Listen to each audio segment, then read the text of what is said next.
Something's brewing at D&D. Wow! Al Pacino! It's not Al anymore. It's Dunk. Dunkachino? Don't mind if I do.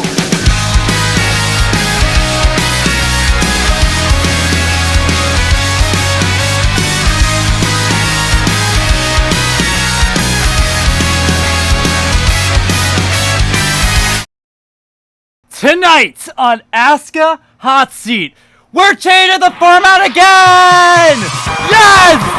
Yes! That's what I'm talking about! Oh, my liver! Oh, my liver!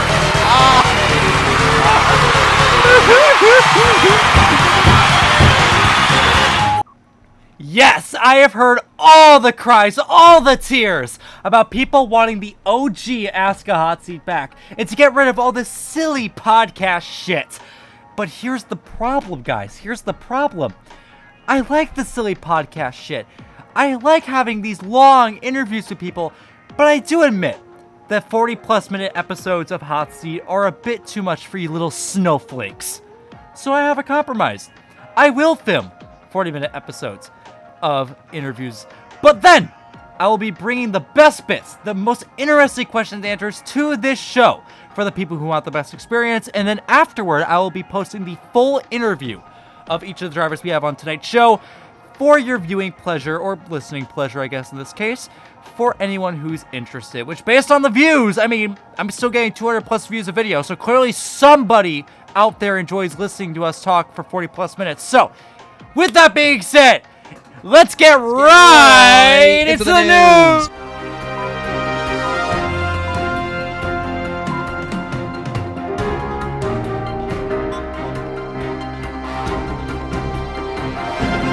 Alright, we got Chuck, we got Barney. Barney's about to meet his maker. Die, you commie fucker! Don't kill my daddy!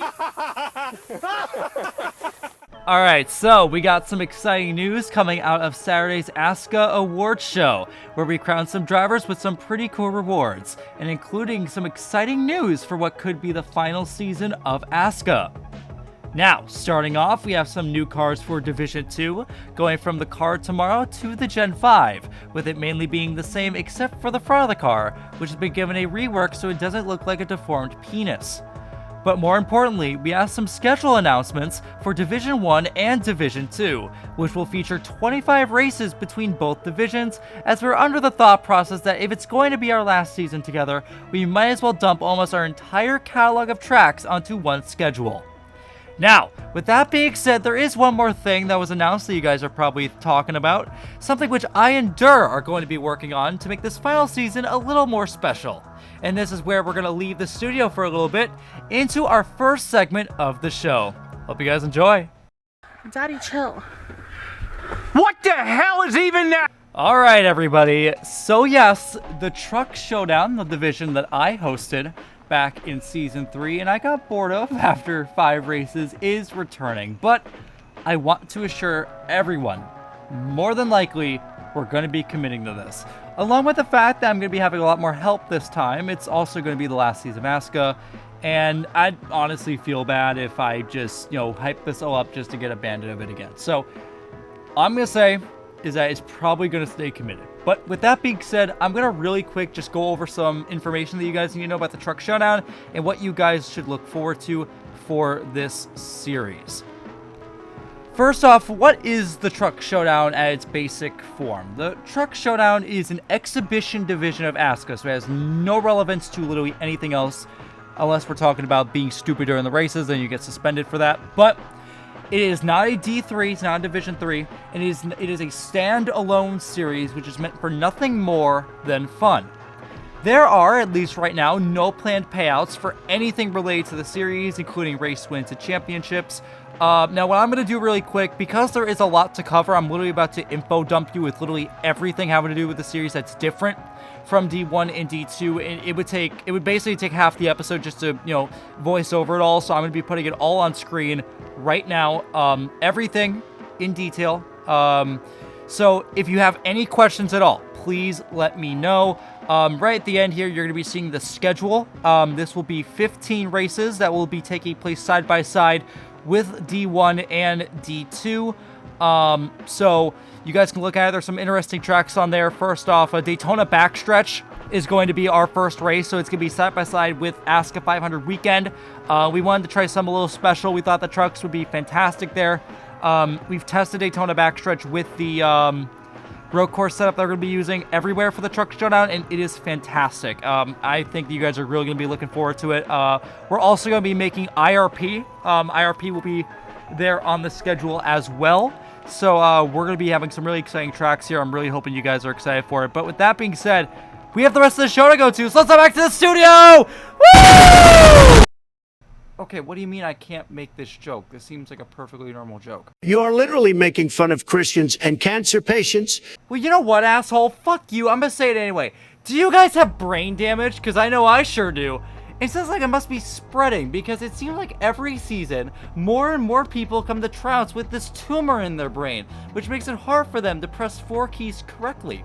Unfortunately, each and every time I find one of these people, I have to send them to Christianity to find their way.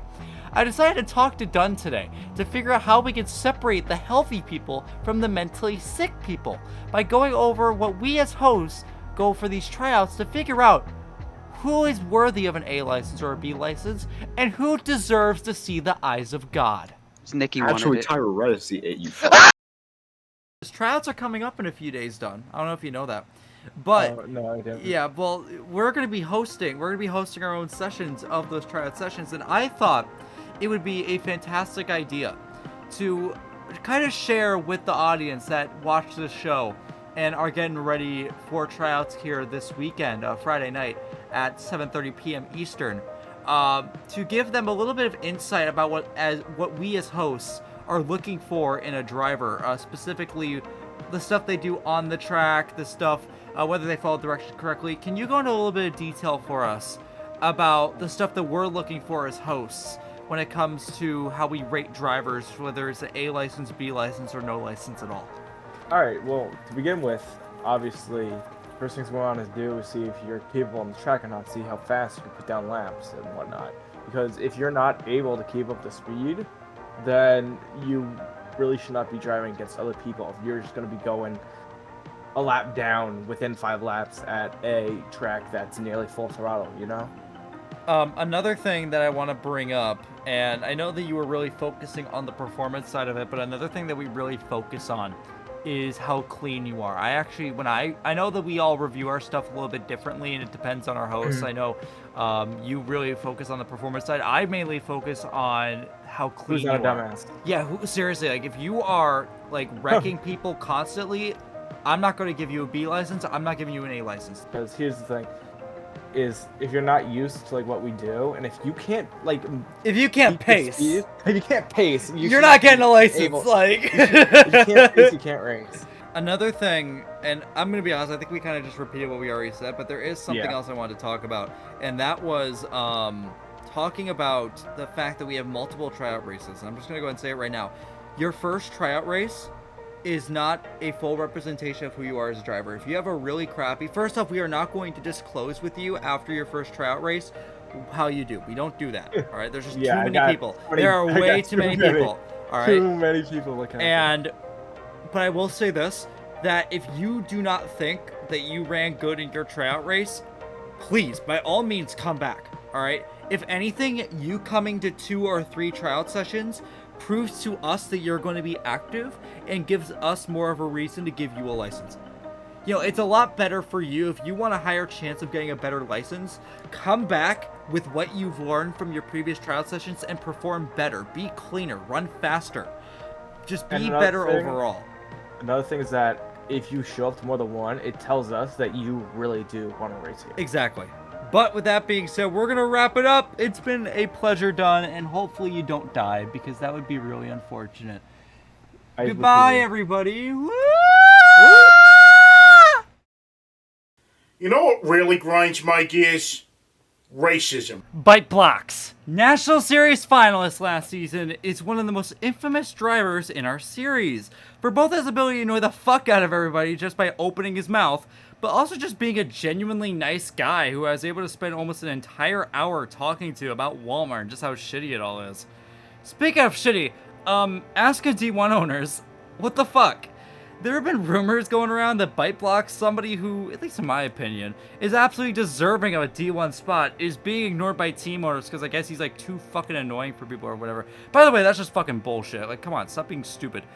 And to prove just how stupid all of you guys are, I decided to bring out Byte today just to kind of put his point across that his rookie season was pretty much fantastic across the board and why he deserves to be a D1 driver. Is that this was your first season in ASCA. You've been waiting a little while to actually get in here. How did it go for you compared to your expectations? Like, what expectations did you set for yourself? And now that you've ended your first season here in ASCA, how do you think about it? So personally, when I first joined here, I don't think anyone really had high expectations for me because one, they didn't know me at all. They didn't know like my previous background. I did make some starts in ARA back then and George's community, but I don't think people really recognize any of that. So well, I don't they knew think you people. for your YouTube content. Yeah, they knew me. They knew me just for that. I think that's why they assumed me to be just like dog shit the entire season. Cause that's the reason. There was some people making a tier list, and they were putting me on the same tier as fucking Eptic. Dude, Eptic gamer. Anyone that's like new, like that they don't expect me to swear or anything. It's just you should swear. Say the funny fuck word right now. Mm-hmm. Say the funny fuck word.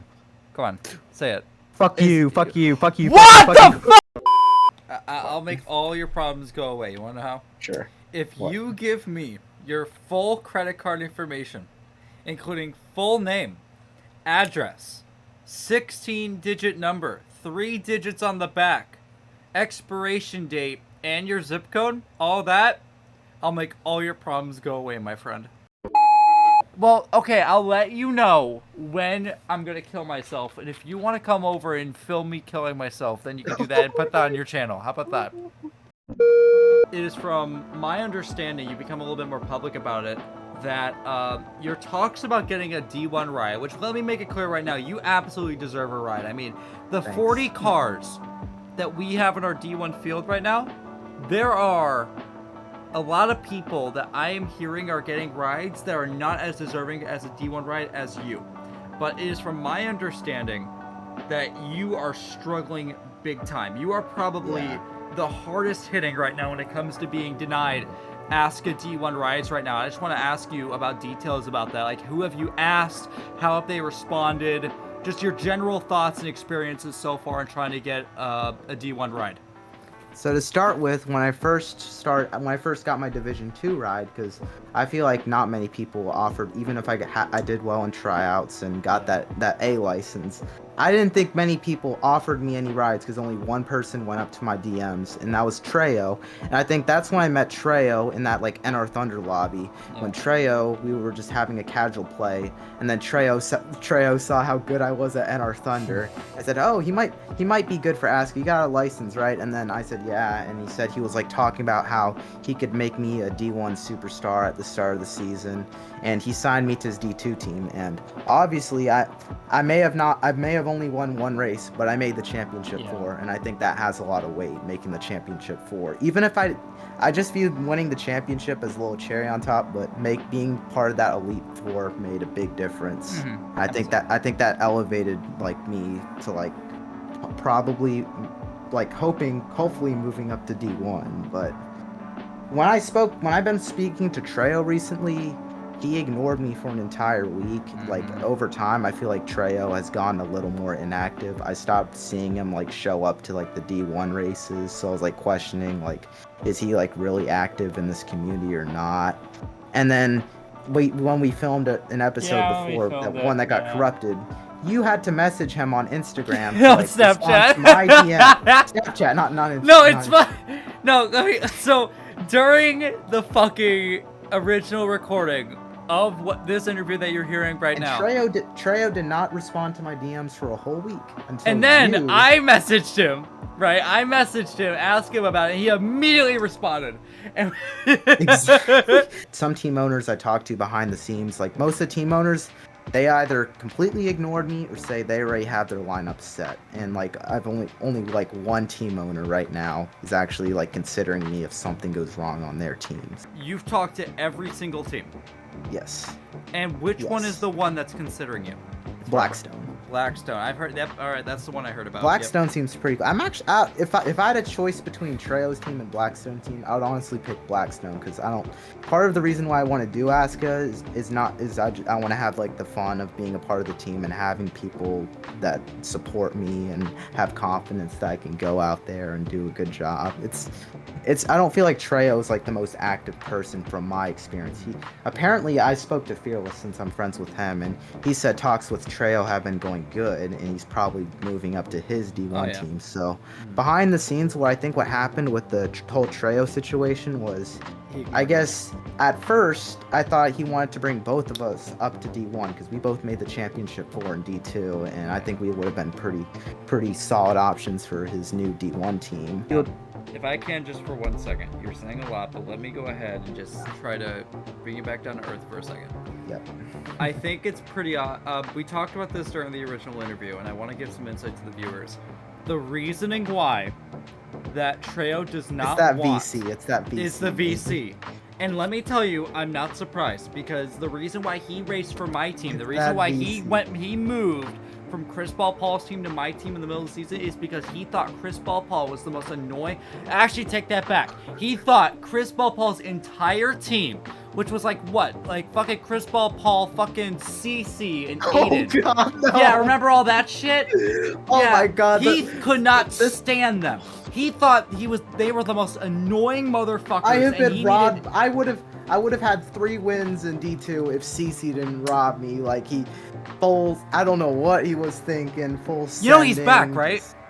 I'm not trying to be I don't have anything. Look, I don't even CC. hate It's just CC. I am literally just stating the facts. I do not hate CC at all. You're cool, CC. But Treo fucking thought that those guys were the most annoying motherfuckers. He needed to get away from them.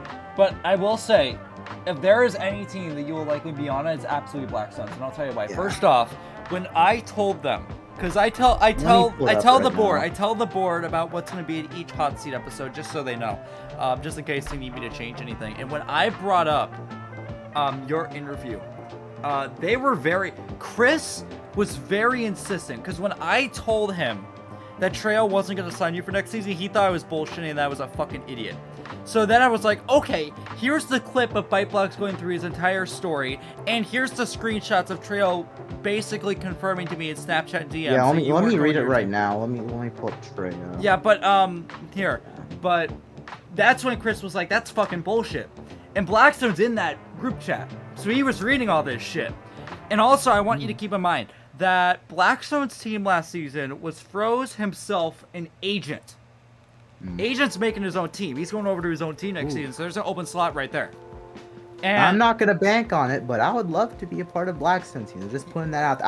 I would love if I had a choice. Like if Treo somehow wants to like sign me, but also Blackstone wants to sign me, I'm sure as hell going with Blackstone. It's nothing against Treo. It's just I feel like Blackstone's more cool about it. But I think that's where we're gonna go ahead and wrap it up. And I'm just gonna say this right now. Thank you for coming out. I think that team owners really do need to look at you better, because if they want somebody who's going to show up, that's who's going to perform well. I showed up to I DNQ'd in one race, but I showed up to every motherfucking race. Yeah, that's going to qualify for race. Going to race very well for races. Saturdays would work better for me because usually my mom's working on Saturdays. No, she's working in the night, so no offense to my mom, but on Fridays we had like mandatory family dinner, and that was like in the middle of ASCA, and I had to like come up with some crazy excuses to get out of that. So I'm just saying, people are crazy, dog. If all things fail, since I have my own D2 team, I can just be an owner driver. But you shouldn't be in D2. You shouldn't be in D2. Yeah, I would rather not do D2 again. You shouldn't be. It'll be nice racing for my team, but at the same time, I know I can do D1. Yeah, no, it'd be ridiculous, genuinely. Yeah, no, but with that being said, ByteBlox, thank you for coming out, and you guys will be seeing this full interview, I don't know when, maybe this weekend, I'm not really sure, but with that being said, we're going to go ahead and head back to the studio now. We have a few inputs to take in from this interview, and we'll see you guys there. Whew! Now that was a lot. Honestly, I can't even make fun of Byte here. It genuinely seems like a lot of team owners that I know need good drivers to be competitive this season are just really passing up on ByteBlox. And I mean, it's your team, your choice, but I also think you're kinda dumb if you don't take the chance on them. I talked to Treyo about this situation, and the conversation we had was pretty interesting. Go ahead and ignore the name, but I asked him to sign Byte, to which he responded to, why? That would mean there'd be no PMR VC, which essentially means that this whole decision of him not signing ByteBlox, a driver that he had in his D2 team last season, is based on the fact that they would have to listen to him in VC. Which is weird, because if it really is such an issue, you could just, mute him. That would solve your problem, but instead we sit here waiting to figure out who his third car is going to be. And with that, my name's Gavin Graham, and thank you all for watching tonight's episode of ASCA Hot Seat. Tryouts are coming up this weekend, and I wish all of our rookies the best of luck. Now, if you excuse me, I gotta go put ByteBlox in thousands of dollars of credit card debt. Sing us away, Peter! 'Cause I have $30,000 in credit card debt. When they call, I tell them I can't pay it back yet. Credit card debt. Tomorrow I may buy myself a dining room set or this Boba Fett. Credit card debt, credit card debt, credit card debt.